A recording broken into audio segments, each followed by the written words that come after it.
இந்த காலத்திலும் எந்த நேரத்திலும் நன்றியால் உம்மை நான் துதிப்பேன்.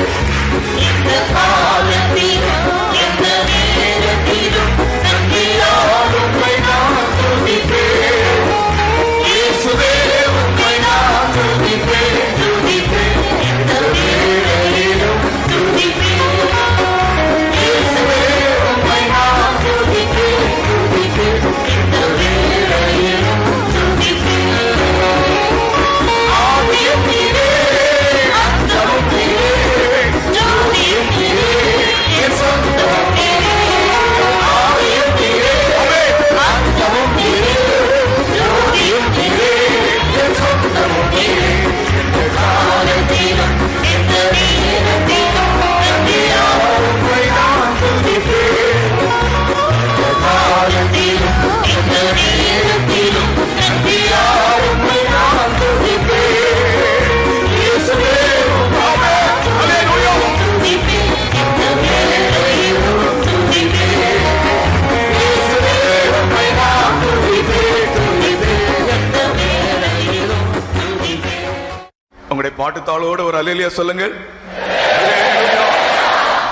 அடுத்ததாக இயேசுவே என் நேசரே என்ற ஒரு கோரஸ், இரண்டாவது chorus.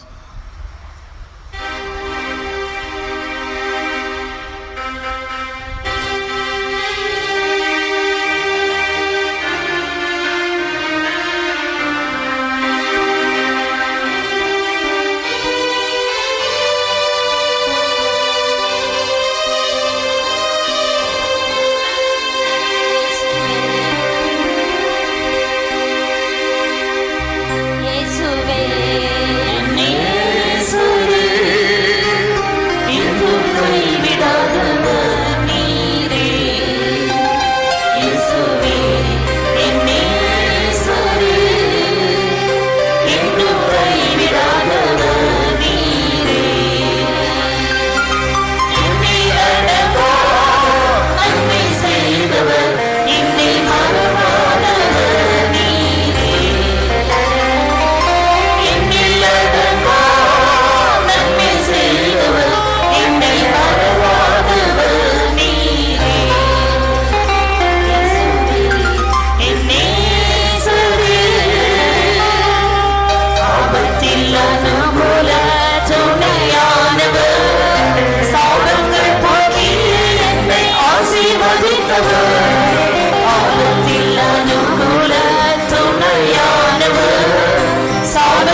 Hallelujah, hallelujah, hallelujah to the Savior I adore.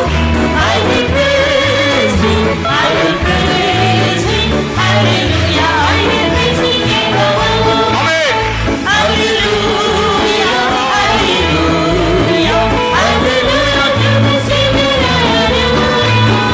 I will praise Him, I will praise Him. Hallelujah, I will praise Him evermore. Hallelujah, hallelujah, hallelujah to the Savior I adore. I will praise Him, I will praise Him. Hallelujah, I will praise Him evermore. Hallelujah, hallelujah, hallelujah to the Savior I adore. I will praise Him, I will praise Him. Hallelujah, I will praise Him evermore. Hallelujah, hallelujah, hallelujah to the Savior I adore. I will praise Him, I will praise Him. Hallelujah, I will praise Him evermore. Hallelujah, hallelujah, hallelujah. I will praise Him, I will praise Him. Hallelujah, I will praise Him evermore. Once again, hallelujah, hallelujah, hallelujah to the Savior I adore. I will praise Him, I will praise Him. Hallelujah, I will praise Him evermore. மகிமை பொருந்தினவராக நம்முடைய மத்தியிலே உலாவிக் கொண்டிருப்பதை நான் காண்கிறேன். அவருடைய பிரகாசத்தினாலே இங்கே வந்திருக்கிற எல்லாருடைய முகங்களும் பிரகாசமாய் இருப்பதை நான் காண்கிறேன். என் பிள்ளைகளே, உங்கள் அந்தகாரத்தை நீக்கவும், உங்களுடைய வேதனையிலிருந்து உங்களை விடுவிக்கவும், உங்கள் இருதயத்தில் சமாதானத்தை தரவும் இதோ நான் சகல அதிகாரத்தோடு உங்கள் மத்தியில் வந்திருக்கிறேன். என்னை விசுவாசிக்கிறவன் வெட்கப்பட்டு போவதில்லை என்று கர்த்தர் சொல்லுகிறார்.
Heavenly Father, we praise you and thank you for this wonderful day that has really brought us in the presence of the Lord to rejoice, Lord, in this early morning. It's really a wonderful thing, Lord God, for thou, the Lord, has given wonderful life, wonderful strength, wonderful health, so that we might magnify the name in this early morning, Lord God. And we thank thee, Lord, thou must strengthen us more and more. We had to think about all thine benefits, all the things, whatever thou, the Lord, could do on our part, and we had to think about it with all meditation, with all realization. In this morning we had to praise thee, Lord God. Give us the strength to everybody. Let thy name be glorified in our midst, Lord. And we commit ourselves into the mighty hand. In Jesus' precious name we pray. ஆமென். ஆண்டவராகிய தேவனை அதிகாலையிலே துதிக்கும்படி நாம் எல்லாரும் ஆவலோடு இந்த இடத்தில் வந்திருக்கிறோம். And even in this early morning, with all desire, with all longing to praise and magnify our God. கர்த்தர் நம்முடைய வாஞ்சையை அறிந்து, தாகத்தை அறிந்து, எல்லா தடைகளையும் நீக்கி நம் யாவரையும் இந்த இடத்திலே தக்க நேரத்திலே கொண்டு வந்தார். And God heard, understood about our desire, about our thirst, removed all the hindrances and obstacles and brought us in this place at the right time. அவர் நம்முடைய தேவன், நாம் அவருடைய ஜனம். And He is our God and we are His people. அதிகாலையிலே என்னை தேடுகிறவர்கள் என்னை கண்டடைவார்கள் என்ற வாக்குத்தத்தம் நம் எல்லாருக்கும் தெரிந்த ஒரு வாக்குத்தத்தம். And the promise of God that when you seek early that you shall be found, that is known to everyone. கர்த்தருடைய நாமத்தை துதிக்கும்படி கர்த்தர் நம்மை இந்த இடத்திலே கூட்டி சேர்த்தபடினால் எல்லாரும் சேர்ந்து ஒரு அல்லேலூயா சொல்வோமாக. நாம் கர்த்தரை துதிக்கும்படியாகத்தான் கர்த்தர் நம்மை ஜீவனோடு வைத்திருக்கிறார். And God has kept us alive only to praise Him. துதியிலே பலன் இருக்கிறது. And there is a great strength in the praise. நம் தேவனை துதிப்போம் வாருங்கள் என்றுதான் நாம் அனைவரையும் அழைத்திருக்கிறோம். And we have invited everyone, come and let us praise our God. துதியினாலே ஜெயம் கிடைக்கும் என்பதுதான் நம்முடைய விசுவாசம். Our faith is by praise we will able to find triumph and victory. துதியினாலே ஜெயம் கிடைக்குமா? Will you get able to get triumph because of praise? ஜெயம் கிடைக்கும் என்று சொல்லுகிறவர்கள் ஒரு அல்லேலூயா சொல்லுங்கள். அல்லேலூயா. துதியினாலே ஜெயம் கிடைப்பது நிச்சயம். And through the praise we will get the triumph, that is a sure thing. அந்த விசுவாசத்தோடு தான் நாம் இந்த இடத்திலே கூடி இருக்கிறோம். Only with that faith we all gathered here. கர்த்தர் நம் இருதயங்களை அறிகிறவராக நம்முடைய மத்தியில் இருக்கிறார். The Lord God who had known our hearts is seen in our midst. மிகவும் பிரகாசமான மகிமையான ஒருவர் நம்முடைய மத்தியிலே உலாவிக் கொண்டிருப்பதை நான் கண்டேன். And I have seen a bright God, a person moving in our midst. இங்க இருக்கிற எல்லா வெளிச்சத்தை விட, லைட்ஸை விட அவர் பிரகாசமாக இருக்கிறார். அந்த வெளிச்சத்தினாலே உங்களுடைய முகமெல்லாம் பிரகாசமா இருப்பதை கண்டேன். I could see as he was brighter than all these lights. I could see all the faces being enlightened by that brightness. நிச்சயமாக கர்த்தர் உங்களை பிரகாசிப்பித்து இந்த இடத்தை விட்டு அனுப்புவார். And certainly God will enlighten you and send you from this place. என் ஜனங்கள் ஒருபோதும் வெட்கப்பட்டு போவதில்லை. My people will never be put to shame. அந்த வாக்குத்தத்தம் உண்மை உள்ளதாக இருக்கிறது. Promise is true and faithful.